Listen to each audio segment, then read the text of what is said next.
falamos pela manhã. Os estudos da tarde, eles vão ser estudos voltados para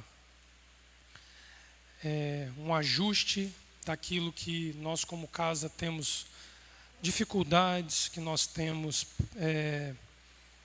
muitas vezes a falta de oportunidade de aprender, em virtude do caráter heterogêneo da casa, né? Tem muita gente nova, tem muita gente antiga que está se despertando para estudar a palavra agora. Então, somos todos aqui, né, Leomar, como nós dissemos, é uma sala de supletivo, né? Estamos juntos, pegando as matérias que nós não aprendemos ao longo da vida e vamos todos sair nivelados, né, na mesma coisa. É uma forma de nós olharmos o quanto é ruim nascer longe da Torá e fora da Torá, que os nossos filhos possam nascer e crescer melhor do que nós, né? Pai, em nome de Yeshua, nós queremos te louvar, nós queremos te engrandecer por esta tarde de Shabat tão agradável. Obrigado pela vida dos nossos irmãos que voluntariamente estavam aqui, Pai, participando do ensaio do coral. Obrigado pela vida do Léo Davi, que tem se colocado à disposição do Eterno para conduzir, pela vida da Larissa, pela vida do Almir, que são os regentes, Pai, de todo este coro que exalta o Teu nome e glorifica o Teu nome. Dê, Pai, a essas vozes a unção para cantar de forma que as Tuas narinas se agradem com o aroma que suba até o altar de Adonai. Obrigado pelo ensino da manhã, pela vida do Teu Filho, que nos trouxe a palavra pela manhã. E agora nós pedimos ao Eterno que abençoe o ensino da tarde, que verdadeiramente seja, Pai, o Eterno a nos ensinar, o Eterno a nos corrigir e o Eterno a falar conosco. Verdadeiramente somos aqui, Pai, Teus discípulos, somos aqui Teus filhos, que carecemos, Pai, do conhecimento da Tua palavra, para tentarmos colocar em prática na nossa vida individual e coletiva os ensinos da Tua Torá. Não nos deixa, Pai, ser aqueles que absorvem o ensino e guardam para si, mas dá-nos, Pai, a capacidade de transformar este ensino numa ação aprovada e justa por parte de Adonai. Assim nós oramos em nome de Yeshua, Messias. Amém. Quando veio a proposta de nós estudarmos o protocolo dos levitas, eu me senti um tanto quanto... Como é que eu posso usar a palavra correta? Não sei se pressionado ou constrangido, porque esse foi um ensino dado aqui na casa já. Em dezembro de 2015, o Eterno nos fez vir aqui num domingo pela manhã para aprender sobre o protocolo dos levitas, e o protocolo dos levitas nos foi ensinado por pastora Sandra nesse período. Mas nós temos vivido uma cadência da parte de Adonai, onde o apelo ao voluntariado tem sido o ponto alto da vida com o Eterno nesses dias que nós temos vivido. E especialmente o desafio do voluntariado, ele ganhou um tom muito mais elevado quando o Covid veio sobre a face da terra. Porque é muito cômodo para nós entregarmos cesta básica, nós fazermos algum tipo de atendimento na área social, quando a nossa vida não está em risco para isso. É relativamente comum nós vermos as pessoas fazendo o trabalho social. E o assistencialismo é uma coisa que tem crescido dentro do Brasil, ainda engatinha comparado a alguns outros países. Existem países que funcionam à base do assistencialismo. Se nós formos olhar, por exemplo, as comunidades europeias, o assistencialismo ele é um ponto alto no meio da sociedade. Eu não estou dizendo que necessariamente está alinhado aos padrões de Torá, mas eu estou falando da questão assistencial em si. Você ser voluntário de uma causa é parte dos princípios que formam sociedades. E quando o Eterno começa a chamar a atenção para o serviço voluntário aqui na casa, e aí vem os desdobramentos da associação Aleph Bet com os desafios, que tornou-se gigantesco quando veio a chegada da Casa Ayalon para a associação, o Eterno bate nos dois tons, a ação física e a ação espiritual do voluntariado, e assim tem sido a cobrança de Adonai conosco. Eu acredito que lá em 2015 ele já havia nos dado um aviso de que ele cobraria aquele ensino de 2015. Ali não se tinha Casa Yalom ainda, a associação era um embrião ali em formação. Eu não lembro nem se já... Dezembro de 2015 já estava fundada a associação, 16, né? Foi no ano seguinte, né? Foi em dezembro de 2015 o ensino do protocolo, e no ano seguinte, foi março de 2016, foi formada a associação Aleph Bet. Você vê que ele antecipou o aviso de que necessitaria de um coração voluntário para que tocasse a obra assistencial, mas dentro dos padrões de Torá. E para mim foi muito difícil começar a retomar esse assunto, porque é um assunto já ensinado, e isso para nós é sempre muito complicado, dentro daquilo que o Eterno cobra de nós, no ensino da palavra. Mas uma coisa que me chamou a atenção foi que o estudo de Bealoterra e o estudo hoje de Shelar Lehá, eles embasam perfeitamente o início do estudo do protocolo dos levitas.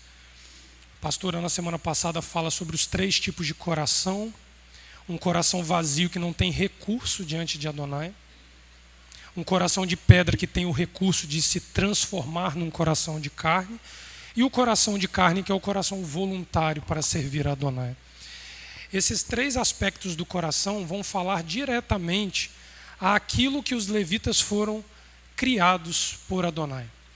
Eles foram gerados pela boca de Adonai, vocês vão ver que eu vou mostrar isso em loco para vocês, para que existisse sobre a face da terra servidores de Adonai com um coração à altura da sacralidade do mandamento de servir ao semelhante. Então, em meio à casa de Israel, com todas as promessas, ele ainda teve que separar um grupo com um coração íntegro e voluntário para servir a Adonai. E essa questão do coração, ele bate muito forte dentro de nós, porque ela é íntima. Eu não conheço o coração de nenhum de vocês conhece o meu coração. Ali é território que domina apenas Adonai. Eu mesmo não sou conhecedor do meu coração. E se vocês analisarem a Parashá Bealoterra, ali no capítulo 11, quando ocorre aquela murmuração de Taberá, que é quando vem um incêndio sobre o arraial e depois vem a murmuração sobre o desejo de comer as coisas que haviam no Egito, se vocês olharem com detalhe os últimos 5 versos do capítulo 10, a arca estava pronta para cruzar o Jordão. Eles erraram por um detalhe. Por mais que pareça que a murmuração foi pública, a murmuração foi ocultada no coração. Nós já tivemos a oportunidade de estudar isso há uns 3 anos atrás, quando nós falávamos sobre a Parashá Shelar Lehá. Ali eles citam 5 elementos que eles tinham saudade de comer no Egito. Ali a Torá é franca em dizer que no íntimo do coração deles eles reprovavam os 5 livros da Torá que Adonai havia dado, e eles preferiam os 5 itens que o Egito já havia fornecido a eles no passado. Então ali, por mais que parecesse que foi uma murmuração pública, era algo muito mais íntimo. É aí que nós vamos ver que esse desdobramento dentro do protocolo levítico, ele vai selecionar aquele que tem o coração apto e o coração reprovável diante de Adonai. E aonde que eu quero chegar diante de vocês, que vai ser o final da história, em 1 Pedro capítulo 1, vós sois nação santa e um sacerdócio real. Como que de um povo selecionado dentro da casa de Israel, Pedro toma a autoridade da palavra e diz que todos podem se tornar uma nação sacerdotal. É uma quebra de vínculo com Moisés? Não. É simplesmente o pleno cumprimento do motivo pelo qual Adonai levou os levitas a existirem. E é aí que nós vamos começar a tratar desse assunto. Se nós compreendermos que ser levita vai muito mais além do que um sangue e uma genealogia a seu favor. Porque cuidado com isso. Os que são, às vezes, muito curiosos e vivem na internet fuçando a vida judaica, vão ouvir muitos dizendo que se tem hoje plena certeza dentro dos judeus vivos quem são as linhagens de Corém, dos Kohanim, dos sacerdotes e levitas da casa de Israel. Normalmente são aqueles com sobrenome Corém, ou com o sobrenome Levi. Esses que conseguem reconstruir essa história são considerados como uma casta real dentro da nação de Israel, mas vocês vão ver Yeshua igualando as coisas dentro de um nível muito mais exigente do que Moisés fez. Não que ele seja diferente de Moisés, mas como Leomar leu na Brit Hadashah, ele é superior a Moisés, porque ele é Adão. Ele engendrou a criação, ele foi a boca de Adonai na criação. Então ele é superior a Moisés, porque ele existe antes de Moisés. Ele viu Adonai gerar Moisés. Mas isso não tira de Moisés a realeza e o alto nível de santidade que esse homem viveu, a ponto do corpo dele não poder ser permitido ser enterrado como um reles mortal. Segundo a palavra do Eterno diz, 3 homens tiveram esse privilégio. Enoque, Moisés e quem foi o terceiro? Elias. Esses 3 não foram encontrados, os seus cadáveres em meio aos reles mortais. Provavelmente homens de um patamar e de uma elevação singular diante de Adonai. Segundo alguns comentaristas, dizem que esses homens atingem patamares em determinados momentos que eles tornam-se como o Messias, não como Adonai, mas como o Messias. Eles atingem um padrão de excelência, de vivência e de refletir Torá na sua vivência, que naquele momento ele é como o Messias, mas ele continua homem, porque o Salmo 82 diz, vós sois deuses, vós sois todos filhos do Altíssimo, mas morrereis como homens. Adonai bota cada um no seu devido lugar. Yeshua morre como homem, mas vence a morte e ressurge. Ele é o grande levita, que nós precisamos aprender com ele, como seguir. Mas Leonardo, ele não é da tribo de Levi. Nós vamos chegar nisso daí, vamos tentar desembolar esse novelo. Passa ali. O protocolo dos levitas foi dividido em 5 tópicos para nós em 2015. Ficou um pouquinho pequeno, mas eu vou ler para vocês. Encabeçando lá em cima, assim, ó, eu fiz de propósito o desenho, é o serviço voluntário. Se você não é voluntário, esquece o resto. E não é voluntário assim, Vanessa, eu quero ser voluntário. Não é esse voluntariado. Não basta preencher uma ficha de voluntariado para atingir o patamar do que é ser voluntário no critério levítico. Nós vamos chegar lá para... É o finalzinho de hoje. No mesmo nível, um pouco abaixo do voluntariado, encontra-se a devoção e encontra-se a santificação. Depois que você se torna voluntário dentro do padrão da Torá, você tem que carregar 2 braços, santidade e devoção, sem pender por um lado e sem pender para o outro. Nós vamos esmiuçar cada um desses tópicos com vocês. Não menos importante, mas no final, na base do trabalho, vem como consequência de todos esses 3 pontos, a organização do serviço e a morte do eu. Esses são 5 tópicos que nós aprendemos que forma a base do protocolo levítico. Você quer servir, você tem que aprender essas 5 coisas, senão você é um levita capenga, né? Fica ruim de uma perna. Ou vira como aquele levita de Juízes que sai andando, Mica, que sai perdido e cria uma guerra entre Benjamim e as 11 tribos. Problemão. Passa a próxima lá, Levi. O primeiro deles é o voluntariado. E de cara é onde mexe no ponto que a Adonai está tratando hoje. Eu peguei aquele símbolo lá do site da organização da Associação Aleph Bet. É um coração voltado a se doar. Um coração voluntário. O serviço voluntário ele vai ser medido dentro do coração.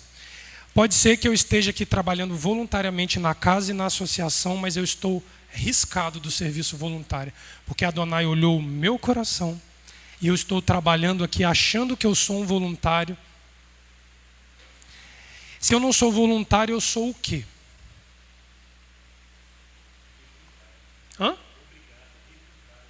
Ou assalariado, né? Se eu não sou voluntário dentro do critério da Torá, eu sou um subornador de mim mesmo. Eu me pago. Perfeitamente. Eu estou dizendo dentro do critério de você ser voluntário. Se você tem um coração inclinado, nós vamos ver mais à frente que os levitas recebiam um salário para se manter. Não é disso que eu estou falando. Eu estou falando que eu estou numa ação voluntária, num termo superficial, e no profundo do meu coração eu me assalario. Eu me encho por fazer um trabalho voluntário. Eu não me anulo. Aí significa que o nosso coração diante de Adonai, ele é riscado. Passo próximo, Levi. Santificação e a purificação. Aí, vou tirar a máscara, Léo. É uma pergunta. Em relação a essa questão do slide anterior, é a pessoa servir com interesse? É isso aí. Na maioria das vezes, um interesse velado, que alimenta um ego pessoal, um desejo pessoal, ou uma ideologia que eu carrego comigo. Um estilo de vida. Quando eu faço isso, eu superficialmente me pareço um voluntário. Eu não cobro, eu faço as ações gratuitamente, eu dou financeiramente, mas o meu coração não está alinhado a esta obra voluntária. Então tem um interesse particular por trás, que é o tema da paraxá seguinte, que é Cora. Coré era um levita. E não só um levita, ele era um coatita, que queria o lugar de Moisés, de Arão, de Eleazar e de Itamar. Então ele era um voluntário? Era. Mas com a intenção de assumir o posto de um voluntário que estava acima dele, numa função que ele considerou mais nobre do que a dele. Então é nesse ponto que o falso voluntário é reprovado. A santificação e a purificação, ela vai vir através dos 7 primeiros capítulos do livro de Levítico. É sacrifício. Em todos os termos que nós entendermos, é lidar com aquilo que é o sagrado, que é o que vai transformar a nossa vida dentro de um padrão de santificação. Passo próximo, Levi. A devoção. Eu vou reprisar uma frase de dezembro de 2015. A devoção é amar o serviço a Adonai e a casa de Adonai mais do que a sua própria casa. Presta atenção. A devoção, ela atinge um patamar de excelência diante de Adonai quando eu e você amamos mais servir a Adonai, servir a casa onde nós existimos. Isso, é isso aqui, ó, essa assembleia, mais aquela grande assembleia fora dos muros, servir a casa, no sentido de que onde a casa precisa de mim, eu estou apto a servir. Quando eu enxergo isso, sendo superior ao próprio amor que eu tenho à minha casa, no meu lar, eu tenho a devoção em alto tom com Adonai. Passa a próxima. A morte da natureza carnal. Ali é a parte onde o levita é mais desafiado diante de Adonai. Porque vocês vão ver que a morte da natureza carnal, ela vai vir automaticamente atrelada à santificação. Por quê? Porque a santificação, ela vai te levar à compreensão da morte daquilo que te torna nulo diante de Adonai. Se volta lá no tópico do levita, voluntário, de todo o coração. Se não houver uma plena autoanulação do meu eu, morte da natureza carnal, eu não vou conseguir atingir o coração que Adonai espera que eu atinja. O coração de pedra não vira coração de carne. E é por meio do sacrifício que ocorre essa transformação. Por fim, a pastora Sandra leu sábado passado. O termo público do voluntariado é uma autoanulação em benefício da coletividade.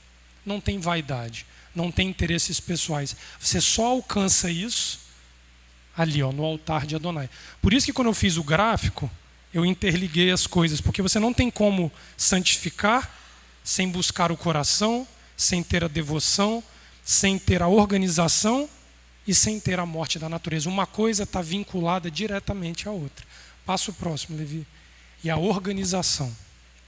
Ali a gente pega o livro de Números, Os primeiros 5 capítulos, vocês vão ver os levitas sendo distribuídos por funções. Você pega o livro de 1 Reis, você vai ver toda vez que havia uma ação dentro do templo, uma organização. Você pega o livro de Neemias e Esdras, a organização. Você pega Yeshua, ele organiza. Ele com 12 cria uma revolução sobre a face da terra, organizada. Ele entra dentro da casa do pai e diz: a casa do meu pai não é mercado. E ele bota ordem na casa do pai. Mas Yeshua vai fazer uma organização muito, muito além daquela que o homem que não é da envergadura de Yeshua não consegue exigir de outro. A organização do interior do coração. Quando nós somos organizados, nós temos o interior do nosso coração discernido. O coração já não se torna mais uma área oculta para o homem. Ele torna-se como o coração de Davi. No Salmo 51, quando vai dizer: no íntimo pequei contra ti. Ele sabe discernir no interior do coração, aonde veio a violência contra a Torá, a violência contra o semelhante, e ele sabe botar para fora. A organização te conduz à confissão de pecados e ao arrependimento de pecados. Leonardo, você está querendo dizer que todo aquele processo de bota cortina, levanta cortina, bota pano, organiza o tabernáculo, isso daí é a sombra daquilo que Yeshua vai fazer no nosso interior. É uma construção perfeita, onde eu sei que eu posso pisar, ou seja, eu estou na área pública do tabernáculo, eu estou no átrio, onde só o levita pisa, e eu estou no Santo dos Santos, onde só o sumo sacerdote entra.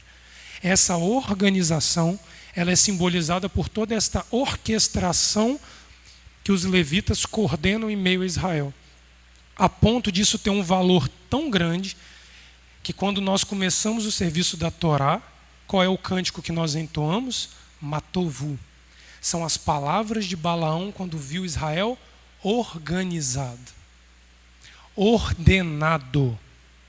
Ali você sabia quem era Levi, quem era Ruben, quem era Gade, quem era Aser, quem era Simeão, quem era Dan, quem era Zebulon, quem era Naftali, quem era Benjamim, quem era Manassés e Efraim.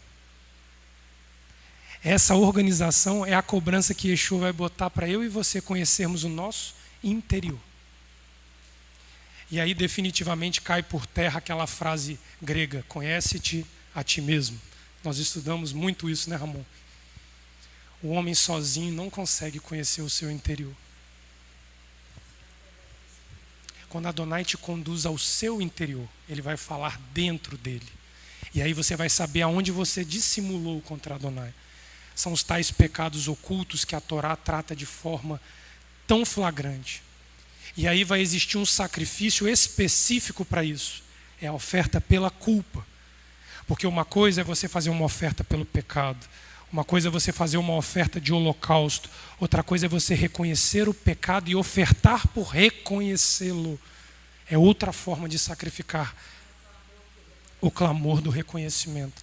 Porque esse pecado pela culpa só pode entregá-lo diante de Adonai quando você reconhece você mesmo no pecado. Não é eu chegar e falar assim: Sandra, você está pecando nisso.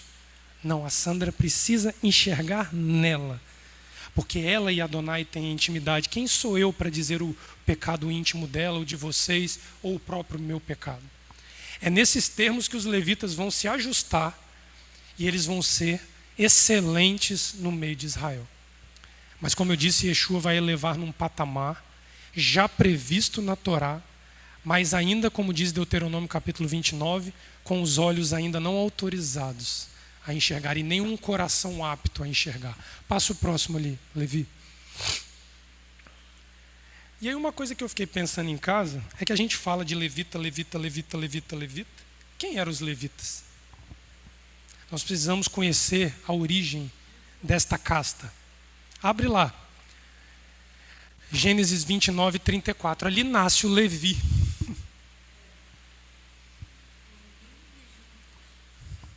O adjunto. Eu preferi pegar essa tradução, vou explicar, senhora, por que eu preferi. Levi era o terceiro filho de Yaakov com Lia. Então ele era um filho direto de Jacó, não das concubinas de Jacó. Levi, no capítulo 29, verso 34, diz assim, a versão que a gente usa normalmente está um pouquinho diferente. Diz assim, grávida novamente, Lia, né? Ela dá à luz a um filho e diz, agora, desta vez, meu homem irá se juntar a mim. Sim, concebi dele 3 filhos. Por isso, ele clamou seu nome Levi, ou adjunto. E aí nós vamos explorar isso. Passa aí, Levi. Olha lá, a genealogia. Todo mundo conhece isso aqui. Mas eu fiz questão de mostrar para que nós víssemos a íntima relação entre 2 homens ali, Simeão e Levi. Filhos de mesmo pai e filhos de mesma mãe. Porque vai precisar nós compreendermos que, a partir do dia que nos é ensinado o coração voluntário, eu tenho 2 caminhos na minha vida, bíblica. Ou eu me torno um Ben Levi, ou eu me torno um Ben Shimon. Ou eu sou um filho de Simeão, ou um filho de Levi. O filho de Levi se multiplicou, habitou todas as cidades de Canaã. Os Ben Shimon desapareceram em meio à tribo de Yehudá. É uma tribo em extinção. O coração desses 2 homens vai nos ensinar que para o homem que quer uma vida bíblica, só existem 2 caminhos. Se tornar um filho de Simeão ou um filho de Levi. Passa o próximo. A palavra Levi deriva da raiz lavá e significa acompanhar, acercar. Típico daqueles que acompanhavam e acercavam o tabernáculo. Por isso que eles habitavam ao redor. Você veja que no nome Levi já estava previsto a função deles. Quantos anos depois? 400 anos foi só de escravidão. Um pouquinho mais, né? Que até o tempo de Levi nascer, um pouquinho mais de 400 anos. Já era previsto que ele iria circundar o sagrado. Daí vem o nome Levi. Levi, propriamente, que é a variante de lavar, significa unir. Ele é o promotor da adesão. Ele é o adjunto. Passa o próximo aí, Levi, para mim. Olha lá onde é que Levi ficava. O tabernáculo no centro, gersonitas à esquerda, meraritas acima, coatitas abaixo, e uma particularidade dos coatitas, Moisés, Arão, Eleazar e Tamar, ao oriente, cercado pelas outras 11 tribos de Israel. Então Levi vem para cercar, para unir, para manter coeso. Levi vem para manter íntegra a unidade entre o sagrado e o humano. Na própria estrutura de distribuição vocês conseguem enxergar isso. Passo próximo. O André Chorak, ele traduz como adjunto. Olha o que é adjunto. O adjetivo adjunto é que se encontra unido, ligado ou próximo, junto, pegado, que tem a capacidade para auxiliar, ajudar, assistente. Então a gente pode aqui cometer um erro. Quem que não quer ser assistente? Não é uma coisa nobre? Você auxiliar, você juntar, você ligar? Sim, vírgula. Passa o próximo, Levi. Mas adjunto é aquele que auxilia outra pessoa hierarquicamente superior a você. É um assessor. Quem substitui outra pessoa exercendo a mesma função. Ele é um suplente. Tati sabe bem disso. Priscila, Laila, os advogados conhecem bem essa história de adjunto. A quem que os levitas estavam assessorando? Quem era hierarquicamente acima dos levitas na casa de Israel? Aí vocês vão apelar a Adonai? Quem? Moisés? Não, os sacerdotes eram levitas. Os sacerdotes estão incluídos nessa denominação. O sumo sacerdote. Na ausência física do sumo sacerdote, quem supre a ausência é o levita. Por definição, o levita existe enquanto aquele que é hierarquicamente superior a ele não se apresenta. Você sabe onde é que isso vai estourar, né? Em Hebreus, capítulo 3, é o final aqui. Nós vamos ver que pela Torá, Hebreus se torna simples de entender. Aquele bololô de Hebreus que diz, aquela confusão de que a nova lei, a antiga lei, Cristo, Moisés. Por aqui, nós vamos considerar que Hebreus é um livro francamente alinhado à Torá. Presta atenção, continua, Levi. E olha lá a gramática. Na gramática, adjunto é a palavra ou expressão que pode ser suprimida sem que a frase deixe de fazer sentido. O levita pode se anular, que o resultado do trabalho dele não muda em nada. Ele é adjunto porque, hierarquicamente inferior ao Machia, a anulação não tira deles a sacralidade da função. Então ele tem prazer em se anular pelo próximo. Esse é o levita. Prazer. Ele não tem a obrigação, ele tem o prazer de se anular pelo próximo. Passa a próxima aí para mim. E olha só que bacana isso aqui. Isso aqui eu estava estudando, pastora. Eu achei uma das coisas assim, a Torá ela é muito perfeita. Lá naquele texto que nós lemos, Gênesis 29 que nós lemos agora, né, que foi dado o nome de Levi. Volta lá, naquele versículo 29, 34. Cadê? Olha ali a parte B do versículo, Gênesis 29, 34. Por isso, ele clamou seu nome, Levi ou adjunto. Se você pegar o texto todinho, as matriarcas nomeiam os filhos que nascem. O único filho que de forma flagrante é nomeado pelo pai é Benjamim. Porque na morte de Raquel ela diz Benoni, ela dá o nome. Ele vem por cima dela e diz Benjamim, filho da força, da minha força. Fora isso, não há no nascimento dos demais filhos a voz do homem nomeando os filhos, e sim a mulher, a matriarca. Porque em cada momento que nasce um filho, ela marca o momento da sua vida particular e conjugal com o nome do filho. Só que ali está dizendo que ele clamou o seu nome. A Torá oral diz que Jacó não participou do parto de nenhum dos seus 12 filhos. Quem clamou o nome Levi? Adonai, no parto de Levi, clama Levi. Ele nomeia. A Torá oral, o Talmud, vai afirmar que Gabriel, o anjo, ele participa do parto, auxiliando o nascimento de Levi, e ele diz, Levi. Ele era especial no ventre para Adonai. Mas ele não nasce perfeito. Ele não nasce perfeito. Vocês vão ver que este homem é separado por Adonai para que os seus descendentes mostrassem a capacidade de um coração de pedra se transformar num coração de carne, anulado, abatido. Passa o próximo lá, Levi, vai lá na frente. Olha lá o que diz o hebraico. Naquela frase que nós lemos está assim, Kará Shemô Levi.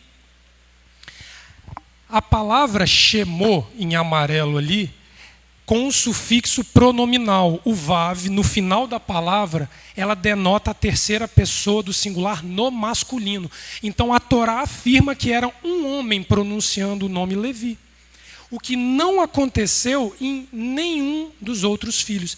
Aqui a Torá, na sua essência gramatical, ela mostra para a gente que houve uma interferência divina na nomeação de Levi.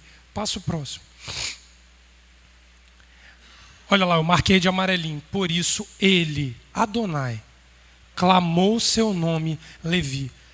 Por que não disse chamou?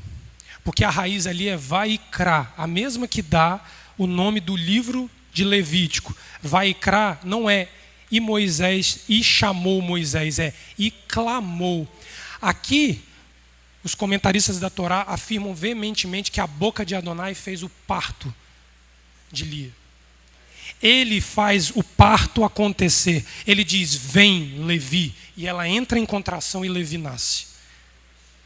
É uma forma visceral de ver o apreço de Adonai pelos Levi. Mas Levi nasce e dá muito trabalho. Passa o próximo ali. Abre no capítulo 34 de Gênesis. Não existe promessa de ninguém nascer perfeito. A gente tem mania, pastora, de ouvir a história de Samuel e ver que Samuel nasceu, foi desmamado no peito e foi entregue ao sumo sacerdote. Amém. Mas pergunta para o Léo e Tati se Samuel não dá trabalho. Vocês estão achando que aquele Samuel lá, o profeta, não deu trabalho para o sumo sacerdote? Você receber de Adonai um nome, uma promessa sobre si, ela vai se cumprir. Mas existe um processo entre o receber e o cumprir. É aqui que nós vamos começar a conhecer e desmistificar esta fama que nasceu sagrado, viveu sagrado, permanece sagrado e morre sagrado. Tem certa ocasião na Torá que ele vai e troca o nome, Léo? Não queria chegar aí agora não, mas você já levou o negócio lá na frente. Perfeito. Você vai entender uma coisa muito clara. E eu vou explicar porque eu conversei com esse indivíduo aqui essa semana sobre isso. O capítulo 26 de Atos vai dizer que Yeshua confrontou Saulo dizendo, Saulo, Saulo, por que me persegues? E dali a gente conhece a história de Paulo, ele se torna Paulo. Mas Paulo perdeu todos os nobres títulos não, privilégios que carregava por ser um filho de Gamaliel, criado aos pés de Gamaliel, conhecedor e rigoroso cumpridor da Torá na sua forma humana.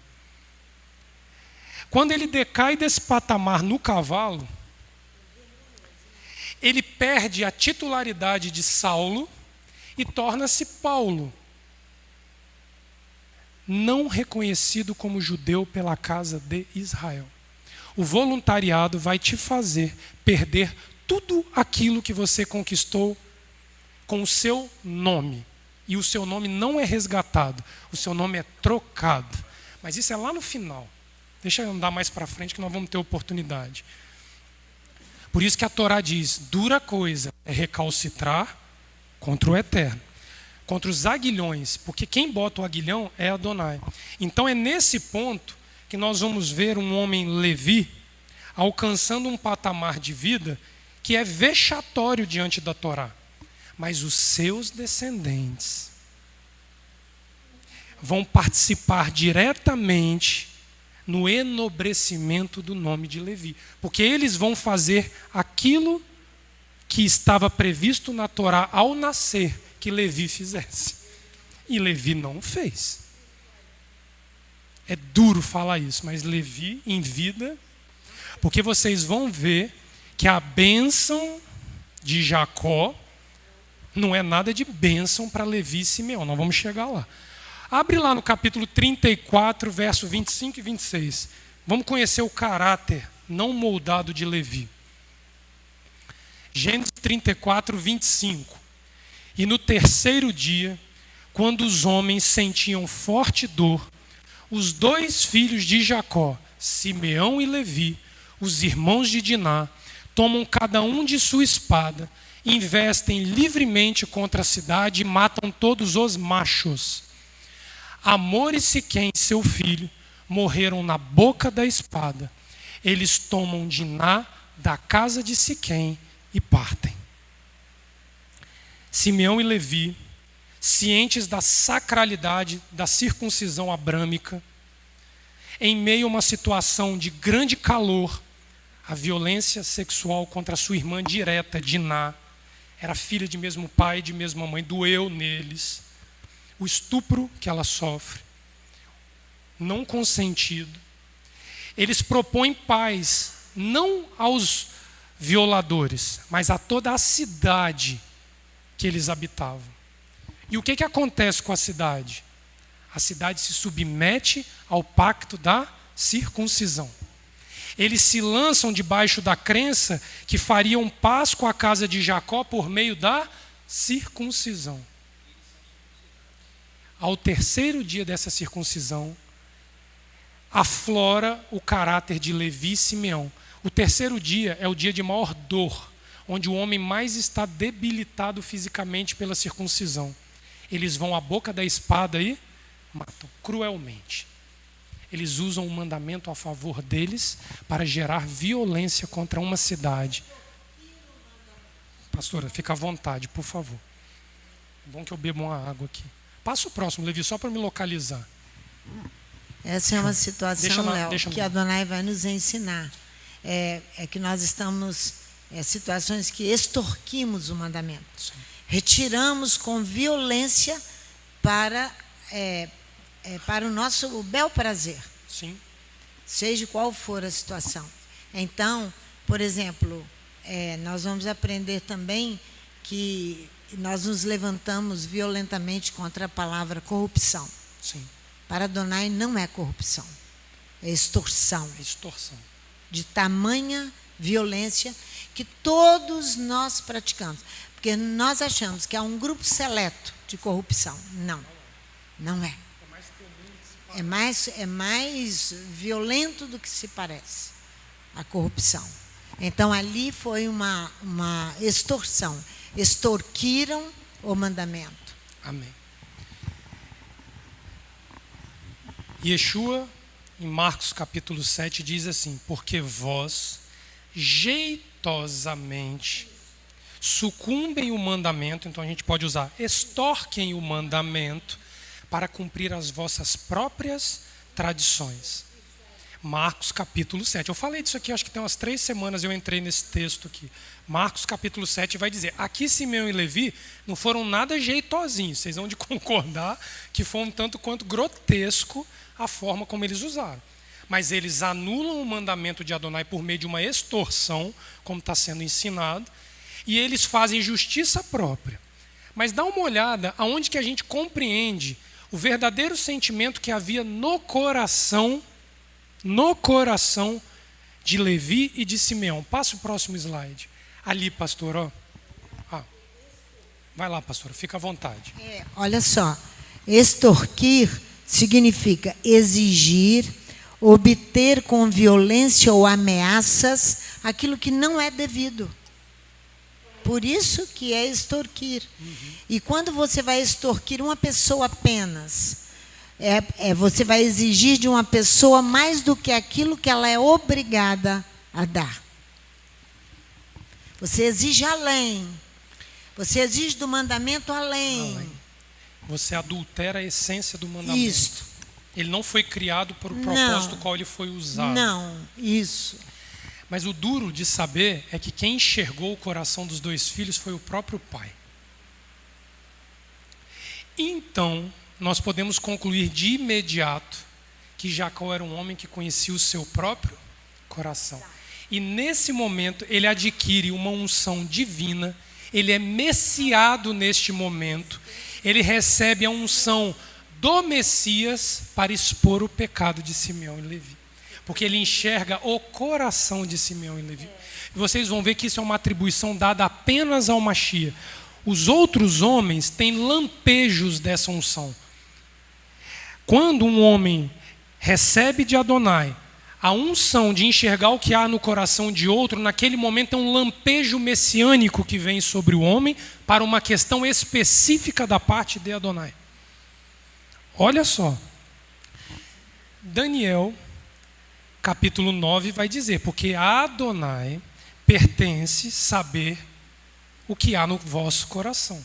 Quando Belsazar vai atrás para saber o sonho, ele fala, quem pertence à revelação do sonho é Adonai.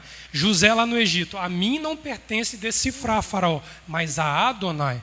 Nesse momento, esses homens, eles se anulam de tal maneira que Adonai encontra neles justiça para que eles olhem o coração do semelhante. Não é uma atribuição comum de um ser humano para o outro. Não é. Olha lá o que Jacó, na nossa Bíblia, João Ferreira de Almeida, está lá assim, a bênção de Jacó sobre os filhos. Vê se isso é uma bênção. Vê se isso é uma bênção. Gênesis 49, 5. Simeão e Levi, irmãos. Ou seja, ele mostra, vieram do mesmo embrião, vieram do mesmo útero, da mesma fonte. Recipientes de violência, seus engenhos. Ambos, da mesma mãe e do mesmo pai, geram violência dentro de si. Ao fundo de seu fundo, tu não irás. Adonai não irá ao fundo do coração de Levi, nem de Simeão. Meu ser, Adonai está dizendo, o meu ser não penetra o coração nem de Levi, nem de Simeão. A sua assembleia, tu não te unirás, minha glória. Sim, em sua narina, eles mataram um homem, por seu querer, eles castraram um touro. Esse touro em questão é Siquém. Eles castram. Mas, Leonardo, o que ele está querendo dizer com castrar? Ele usa de violência para tirar o direito de Siquém multiplicar a benevolência de fazer parte do pacto abrâmico. Siquém ia alcançar, por meio da submissão ao pacto abrâmico, mesmo tendo sido um estuprador, pelo arrependimento de pecados, ele ia proliferar a benevolência de Adonai a uma cidade. Então, quando nós somos voluntários superficialmente, nós estamos prejudicando toda uma cidade. Tá aí o problema do levita. Vai se meter a ser levita, a consequência, ou você beneficia uma cidade, ou você traz desgraça a uma cidade. Levi e Simeão trouxeram desgraça. O homem tem seu pecado exposto pelo próprio pai. Violência produzida no coração dos filhos de Jacó. O patriarca não poupa os descendentes de Israel da verdade a respeito de seus próprios filhos, fazendo valer a integridade de suas palavras, que ecoam pelas gerações futuras, porque ficou escrito na Torá. A unidade entre os dois irmãos será novamente exposta quando eles engendram juntos contra José. Jacó usa um tom particular para julgar esses dois filhos. Assume uma autoridade celestial, uma messiandade, para negar a ambos o direito de penetrarem a intimidade do Eterno. Jacó nega aos dois o direito de Adonai penetrá-los como indivíduos. O ser de Adonai se nega a penetrar os filhos de Jacó, pois enxergou que no mais íntimo de seus corações não havia lugar para habitar. Era vazio. Era um lugar tomado por impureza de desejos e de pensamentos. A expressão em sua narina carrega a ideia que a vitalidade de Simeão e Levi só foi renovada quando eles conseguiram exterminar a cidade por inteiro. É como se o ato de praticar a violência contra a cidade revigorasse as forças para você viver. Eles se alimentavam da morte dos seus semelhantes. Cadê aqui? Simeão e Levi falseiam o mandamento sagrado de Adonai para cumprir o desejo interior escondido no coração até aquele momento. Foram incapazes de enxergar o arrependimento comunal em toda a cidade, a qual se uniu para restabelecer a honra de Jacó. O arrependimento de pecados, conduzido por Amor e Siquém, daria novamente a Jacó a honra perdida pela violência que Diná sofreu. Esse é o poder que o arrependimento de pecados coletivos tem sobre uma cidade. A honra da casa de Israel, ela é retomada num lugar onde um dia ela foi manchada. A memória dos pais volta com nobreza à cidade.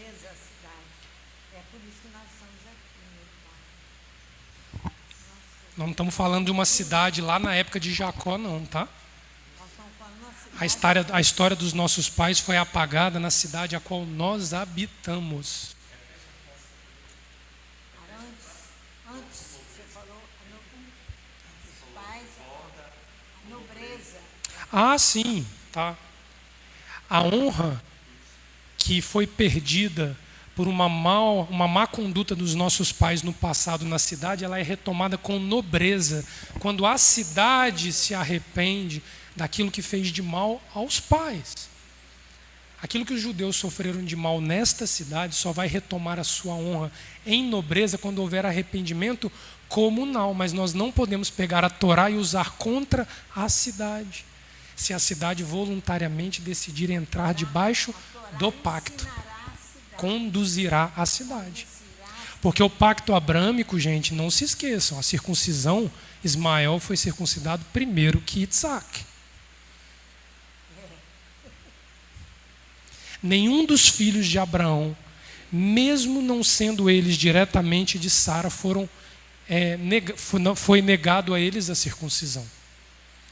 Ele tem o filho de Agar circuncidado, ele tem o filho de Sara circuncidado e depois as outras mulheres, antes de morrer com quem ele coabita e tem filhos, foram circuncidados.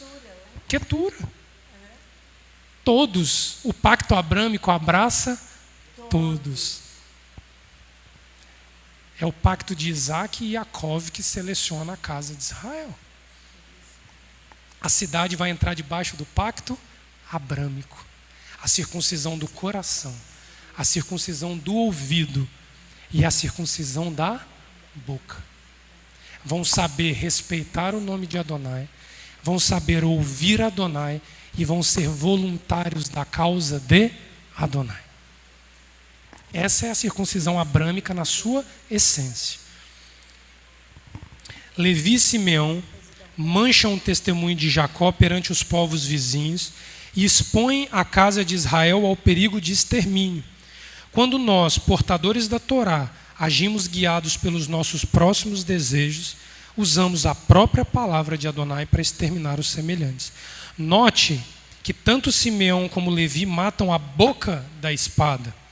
Ou seja, ligam no céu e na terra os dois eventos.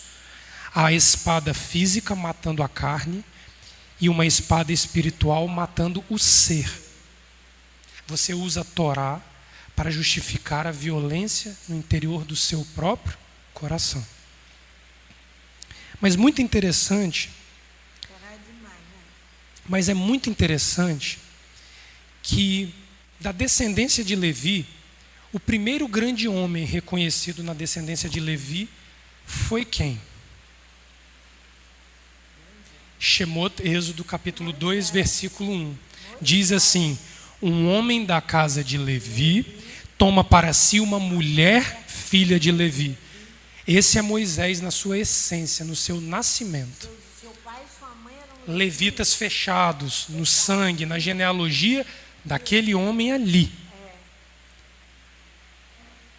Mas abre lá, no Êxodo capítulo 2, do verso 11 ao 14.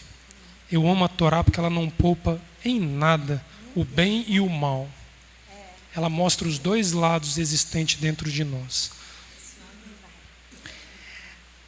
Nós estamos dentro de um levita chamado Moisés, descendente direto de Levi, fechado na casa de Levi. Vamos ver se ele traz com ele alguma semelhança àquele Levi ali.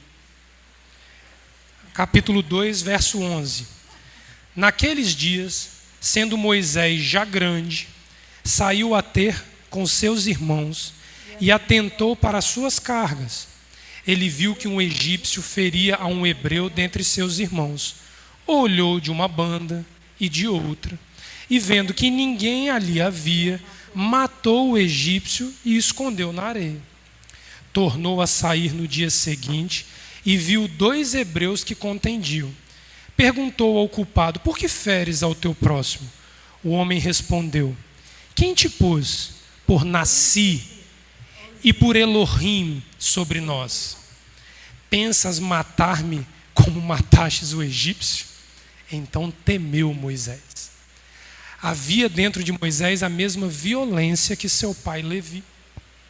Ele era um herdeiro da violência, porque ninguém ainda havia encerrado a história de violência dentro da casa de Levi. E como disse Leomar hoje, o segundo mandamento: eu visitarei até a terceira e quarta gerações. Aqui nós estamos na quarta, 400 anos. Cada geração é contada a cada 100 anos. O Ulisses tinha que resolver ali.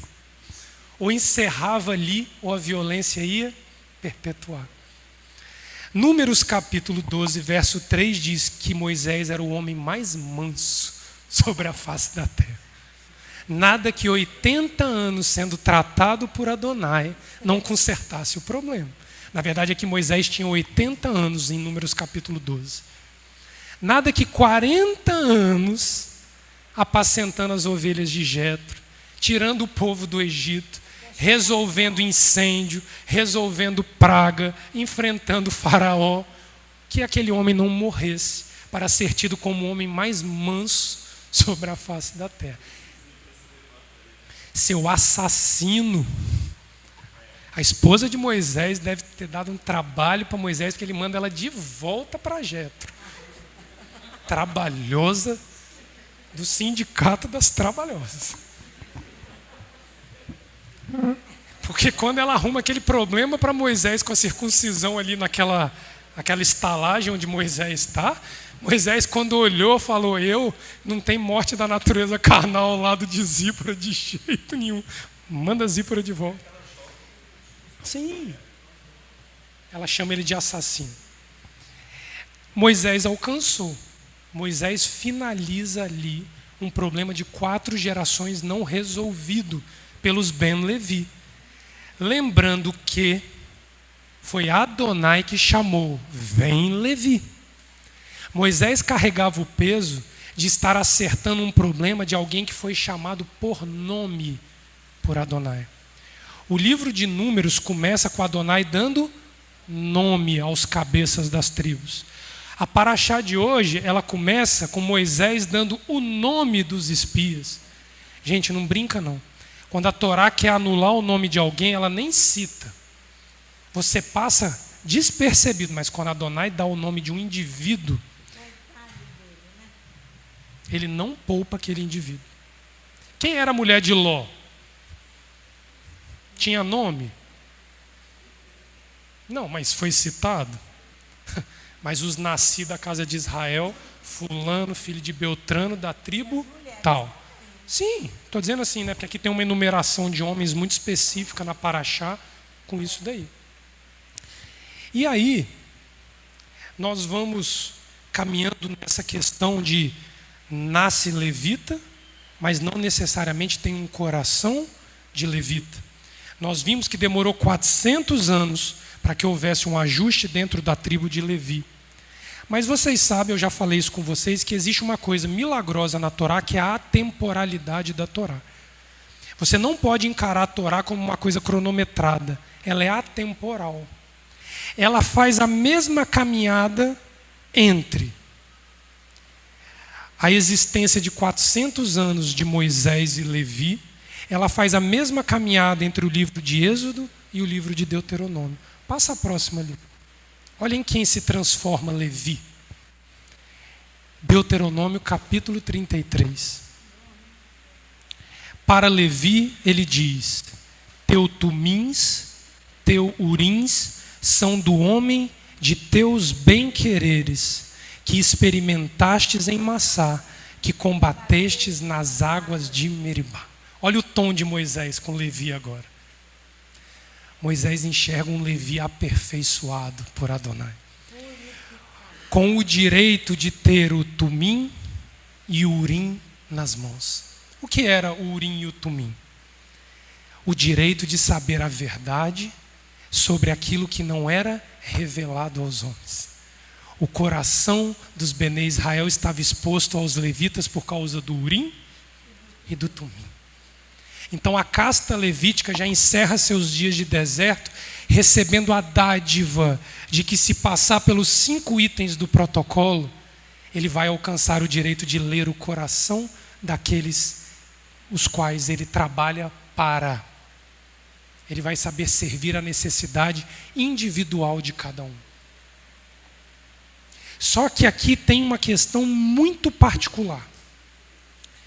Nas grandes expressões que se usa Urim, Tumim, ele desaparece ali no livro de Samuel, não é isso, pastora? Até Samuel, Juízes, a gente vai vendo Urim, Tumim. Então, diga, no livro de Samuel, é isso que eu estou falando. Até 1 Samuel ali você ouve falar no Urim, no Tumim, e depois ele desaparece. Toda vez que você ouve a expressão é o Urim e o Tumim. Na bênção, Moisés inverte. Ele bota o teu Tumim e o teu Urim. Urim, no hebraico, é luz. É aquilo que é revelado. Tumim são contaminações. Muita gente acha que é o sim e o não. Não são palavras opostas. São palavras com contextos totalmente diferentes.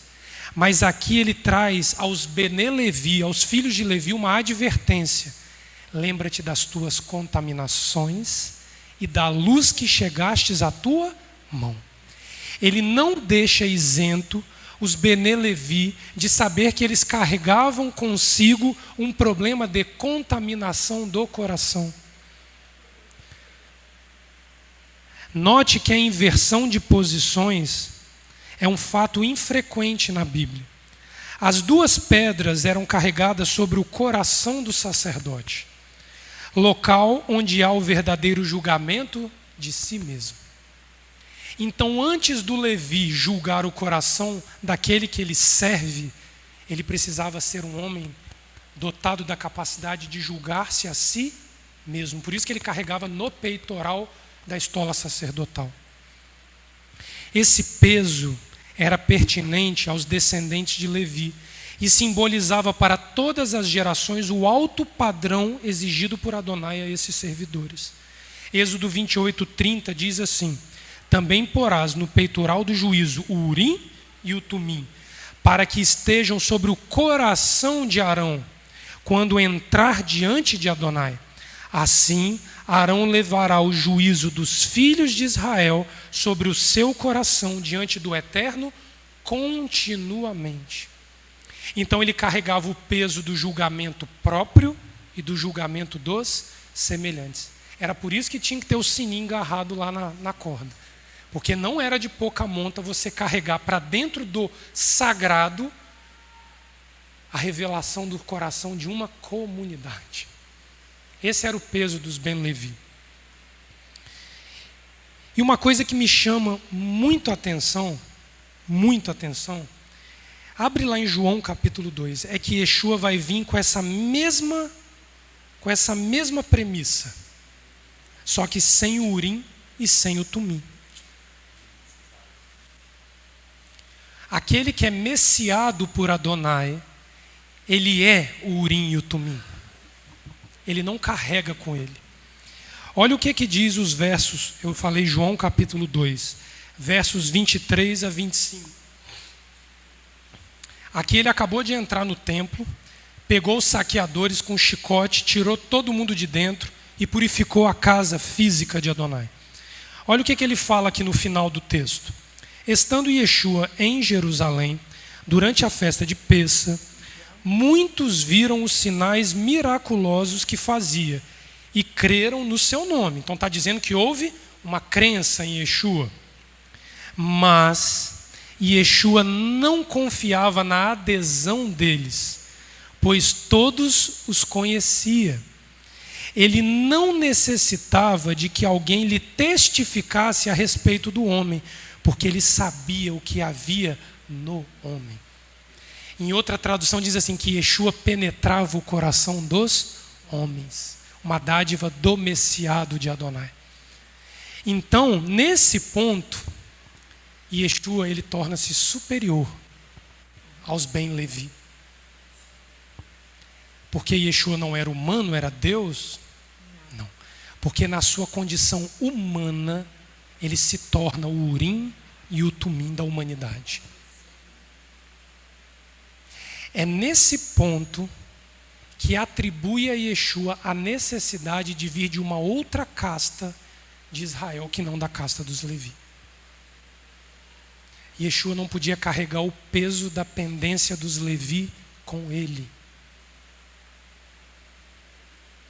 Porque o sacerdócio dele era pela ordem de Melquisedeque e não pelo sacerdócio arônico. E isso não tira de Arão e dos levitas nada do que é sagrado. Por que, Leonardo? Aqui o cristianismo faz uma ruptura brutal. Porque Yeshua te conduz à casa de Adonai no Monte Sião. Mas você precisa do compêndio levítico do Monte Sinai. Então os Levi te conduzem ao Messias. Você não alcança o Messias sem os Levi. Então a sacralidade dos Levi é intocável. Eles estarão nas cabeças diante de Adonai. Mas Yeshua precisa vir numa ordem diferente para demonstrar a ausência de pendências que os levis carregavam pela sua história. Mas Leonardo, Judá aprontou todas.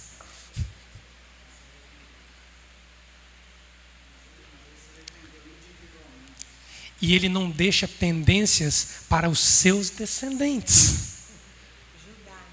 E Judá, quando dá aquele grito com Yosef, ali naquele encontro dos dois, que ele olha José e José diz: eu sou o vosso irmão.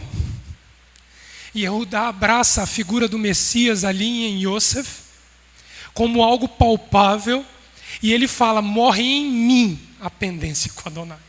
Ali ele foi superior a Levi. Ele não deixa culpa para os descendentes. E aí Yeshua encontra uma veia santa para entrar e assumir a sua genealogia dentro da casa de Israel. Por mais que a genealogia não seja o principal na questão. Mas ele encontra um entre os 12 que não deixou pendência. Manassés deixou, Efraim deixou, Benjamim deixou, Ruben deixou, Simeão deixou, todos deixaram, e Levi deixou. Mas a sacralidade do Levi permanece, porque é ele que nos leva a Yehudá.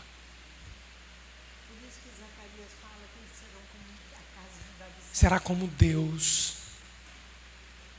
E Yeshua é atribuído a ele uma condição humana, mas uma condição humana que conseguiu sucumbir o pecado.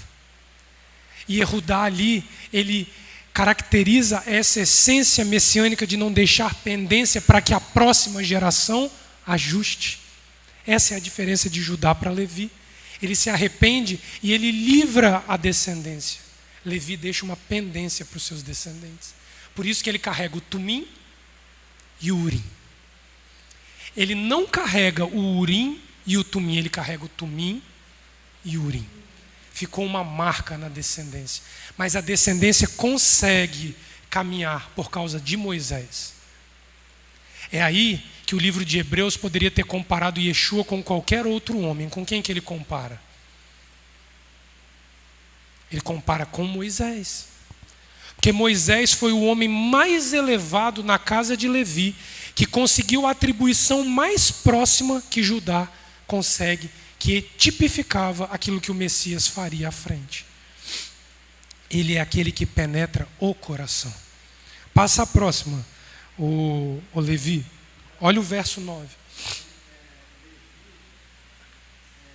Levi, ele completa esse retorno iniciado por Moisés coletivamente na questão do bezerro de ouro. Quando ali, e Judá, ali na bênção, ele, por conta dele ter resolvido a questão dele, ele já tem nele um pacto que diz respeito a toda a humanidade. Ali em Gênesis 49, ele diz ali no versículo 10, o cetro não se arredará de Judá, nem o legislador dentre os seus pés, até que venha Siló, e a ele se congregarão os povos. Então ali já tem um acerto com toda a humanidade, é um caminho concreto, iniciado em Abraão, e consumado em Yeshua. Amém, Léo, obrigado, é isso mesmo. Sim. É que vem a genealogia do Messias todinha por meio daquela questão de Judá não querer dar continuidade à descendência. É porque a gente não tem tempo agora para entrar, mas é perfeito. Ali era a questão do zera, da semente. Ali ele se negava a dar uma semente de continuidade do ato de justiça que ele estaria para fazer. Só que ali Tamar precisa entrar, e aí as mulheres, elas sempre diante de Adonai se colocando, ela se faz de prostituta para que desse ajudar a capacidade de garantir descendência sem pendências com Adonai. Sem pendências. Olha o verso 9 da bênção sobre o Levi. Ele que diz de seu pai e de sua mãe: eu não os vi. Ele não reconheceu seus irmãos e nem conheceu seu filho. Sim, eles guardaram teu dizer e conservaram o teu pacto. Passa a próxima aí, Levi. Olha lá onde é que eles conservam o pacto com Adonai. No bezerro de ouro. Olha nessa tradução o que ele vai dizer. Capítulo 32, versículo 26.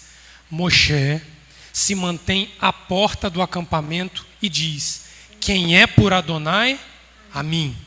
Passa o próximo. Aí foi a prova do voluntariado. Então qual é a consequência dessa história? Que o coração voluntário é o poder emanado da Torá para anular as pendências das gerações.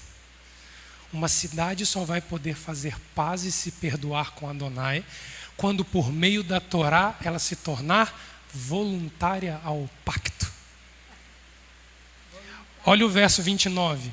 Moshe diz: enchei vossas mãos hoje para Adonai. Sim, o homem contra seu filho e contra seu irmão é para vos dar hoje uma bênção. Aqui, os levitas resolvem o problema e assumem um pacto. Nessa voluntariedade de coração, mas vinculado a uma prova que o seu pai Levi não conseguiu superar. Levi mata a boca da espada de forma injusta. Os levitas agora matam a boca da espada de forma justa, provando que Adonai é superior a qualquer um de nós. O mesma serpente que feriu para o mal lá em Levi é a serpente que agora traz o coração voluntário como o resgate da tribo de Levi. Aquilo ali identifica os levitas com uma pessoa: Yeshua HaMashiach. Abre lá em Mateus capítulo 10, verso 34. Essa é a guerra proposta por Yeshua, só que ela já não é mais limitada por genealogia e por herança de sangue. 10, 34 ao 37. Vamos encurtar aqui. Não penseis que vim trazer paz à terra. Não vim trazer paz, mas a espada. Pois eu vim trazer divisão entre o homem e o seu pai, entre a filha e sua mãe, entre a nora e sua sogra. Assim os inimigos do homem serão os seus próprios familiares. Quem ama o pai ou a mãe mais do que a mim, não é digno de mim. Quem ama o filho ou a filha mais do que a mim, não é digno de mim. E Yeshua eleva a humanidade a mesma oportunidade de resgatar o pacto que os levitas tiveram. Mas mata teu pai, a tua mãe, o teu filho e a tua filha. Porque ele exigiu isso fisicamente dos levitas. Os levitas, Léo, pegaram fisicamente na espada e mataram os seus irmãos. A espada a qual Yeshua exige da humanidade está aqui, ó. É a espada da boca da barra. Você julga seu pai, sua mãe, seus filhos, sua mulher, quem tiver que julgar por um coração voluntário para fazer paz com Adonai. Está aí o preço para ser um levita. Esse é o preço do levita. E Yeshua aqui não fala só para as 12 tribos de Israel. Ele fala para todos aqueles que aderirem a ele. Continua lendo o texto que vocês vão ver. Tanto é que ele continua: e quem não toma a sua cruz e não vem após mim, não é digno de mim. A cruz era para todos. Perdê-la lá. E aí ele continua aqui no texto. Vira as páginas, Marcos capítulo 10. Eu vou nos 3 aqui, para a gente poder testificar isso. Marcos 10, 28. Aqui, Pedro. Bocudo que só, né? Marcos 10, 28. Então Pedro começou a dizer-lhe: nós tudo deixamos e te seguimos. Vê se foi suficiente para Yeshua essa fala de Pedro. Não. Respondeu Yeshua: em verdade vos digo, que ninguém há que tenha deixado casa, ou irmãos, ou irmãs, ou pai, ou mãe, ou mulher, ou filhos, ou campos, por amor de mim e do ensino, que não receba 100 vezes tanto, já no presente em casas, irmãos, irmãs, mães, filhos e campos, com perseguições, e no mundo por vir a vida eterna. Porém, muitos primeiros serão derradeiros, e os derradeiros primeiros. Vira a página, Lucas capítulo 14, verso 25.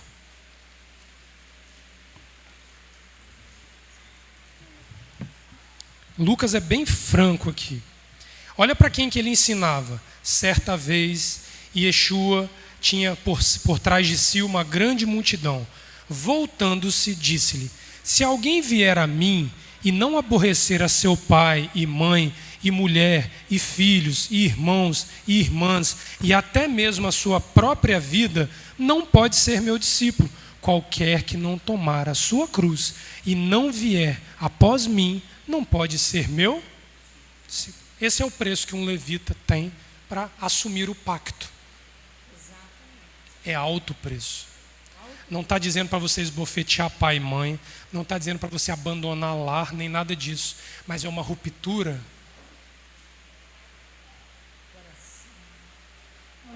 Não se tornar um com o desvio do seu pai, da sua mãe, dos seus filhos, da sua esposa e de quem tiver no íntimo da sua casa.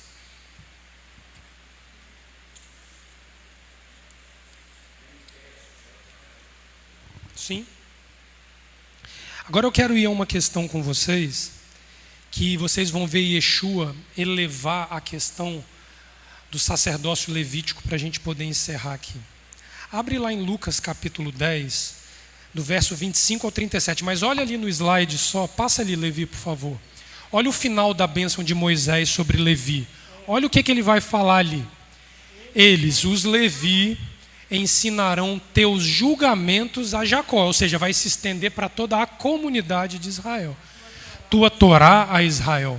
Colocarão o incenso em tua narina, o sacrifício total sobre o teu altar. Então ele vai pegar esta exigência de fazer paz com Adonai e vai estender a todos, mas eles conduzindo os demais. Abre lá, eu falei Lucas capítulo 10, certo? Isso aqui é um midrash de Yeshua. Nós precisamos entender que midrash e parábolas são as mesmas coisas. Contar uma história para ensinar um mandamento chama-se midrash em hebraico. Então o que Yeshua bem fez foi ensinar midrashim, né? As parábolas de Yeshua. Mas olha só que interessante isso aqui. Verso 25 ao 37. Levantou-se certo doutor da lei, então era um conhecedor de Torá, querendo pôr Yeshua em provas, e perguntou-lhe: mestre, que farei para herdar a vida eterna? E Yeshua responde: o que está escrito na Torá? Como a lês? Respondeu-lhe o homem: amarás o eterno teu Elohim de todo o teu coração, de toda a tua alma, com toda a tua força e de todo o teu entendimento, e ao teu próximo como a ti mesmo. Então Yeshua lhe disse: respondestes bem, faz isto e viverás. Ele, porém, olha o coração do homem aqui caindo na mão de Yeshua, querendo justificar-se a si mesmo, disse a Yeshua: e quem é o meu próximo? Quem é o teu próximo, Aristé? Quem é o nosso próximo? Respondeu Yeshua. Aí ele dá um midrash para o homem pensar. Descia um homem de Jerusalém para Jericó e caiu nas mãos dos assaltantes, os quais o despojaram e, espancando-o, se retiraram, deixando-o meio morto. Casualmente, descia pelo mesmo caminho certo sacerdote, que vendo-o, passou de largo. De igual modo, também um levita chegou àquele lugar e, vendo-o, passou de largo. Mas um samaritano, que ia de viagem, chegou perto dele, viu-o e moveu-se de compaixão. Aproximando-se, atou-lhe as feridas, deitando-lhe azeite e vinho. Então, pondo-o sobre a sua cavalgadura, levou-o para uma hospedaria e cuidou dele.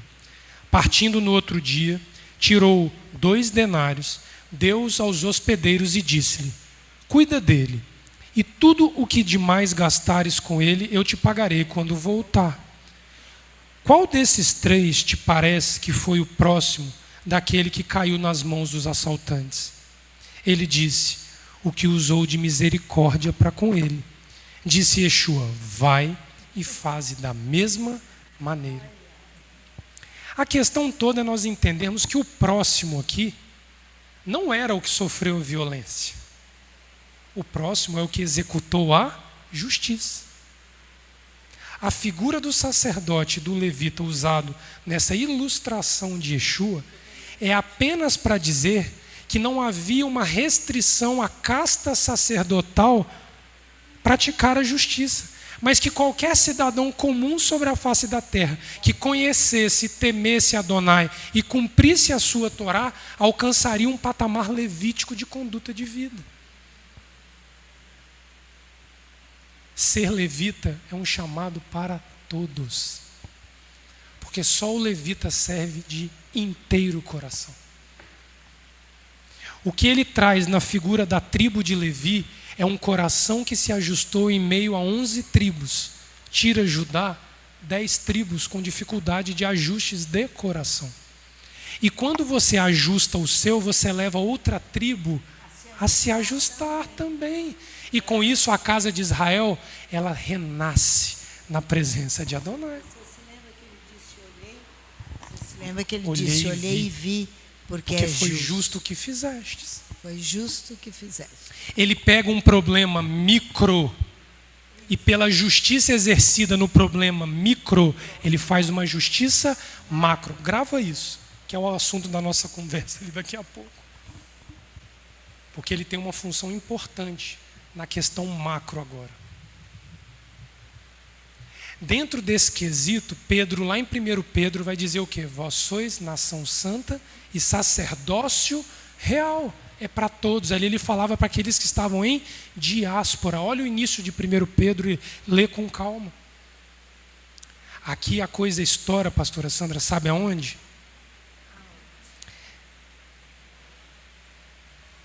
Notem que por esse entendimento da justiça praticada, conseguimos adentrar ao caminho do livro de Hebreus e compreendê-lo. E por assim dizer, por meio de Abraão, até Levi, que recebe dízimos, pagou dízimos. Quem vai dizer isso é o livro de Hebreus. Porque ainda ele estava nos lombos de seu pai, quando Melquisedeque lhe saiu ao encontro. De sorte que se a perfeição fosse pelo sacerdócio levítico, que necessidade havia logo de que outro sacerdote se levantasse, segundo a ordem de Melquisedeque, e não fosse chamado segundo a ordem de Arão? Aqui o cristianismo faz outra lambança e desvia a nossa cabeça. Porque mudando-se o sacerdócio, necessariamente se faz também mudança da lei.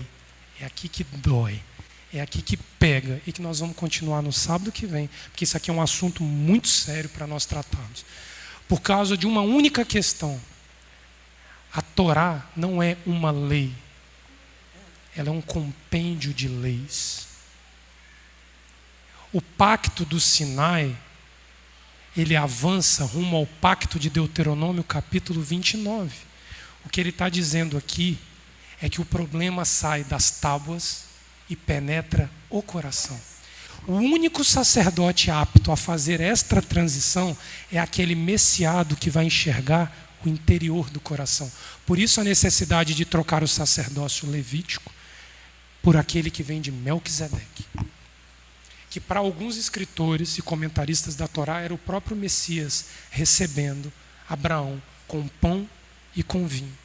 É aqui que nós vamos compreender que, se dentro da visão de que Adonai está aprofundando o relacionamento com a humanidade para o interior do coração, aí nós vamos entrar no pacto de Deuteronômio 29, semana que vem, porque nós vamos falar de um coração voluntário, nós vamos entrar no voluntariado. Nós temos que entender que houve um pacto diferente do pacto do Sinai para tratar a questão do coração, mas um não invalida o outro, é uma mesma coisa. Você precisa sair do Monte Sinai com toda a bagagem que o Sinai te dá para adentrar o Monte Sião. Shabbat Shalom, sábado que vem a gente termina. Amém?